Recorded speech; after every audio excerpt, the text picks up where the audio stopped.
The Supreme Court on Monday upheld the Securities and Exchange Commission (SEC) practice of seeking to seize profits obtained illegally from fraudulent companies. In a 8-1 decision, the justices ruled that the SEC can force defendants in court to hand over their net profits obtained from wrongdoing as restitution to any victims who were defrauded. Still, the decision, authored by Justice Sonia Sotomayor, limits the SEC's authority to seize such profits, ruling that the agency can't seek more than the amount of net income generated through a fraudulent scheme and should use the funds to provide relief for victims.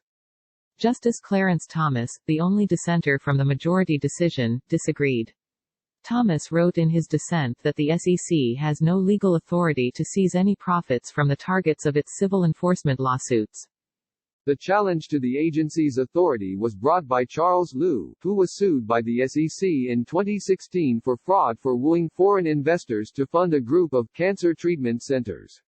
A federal court found that Liu had funneled $20 million of the investors' money to himself, his wife and to marketing companies that were also raising money from investors. The district court ordered Liu and his wife to surrender the $8.2 million they had kept for themselves.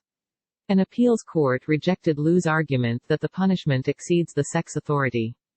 The Supreme Court's decision returns the case to the lower courts to ensure that the fine complies with the limits outlined by the justices on Monday.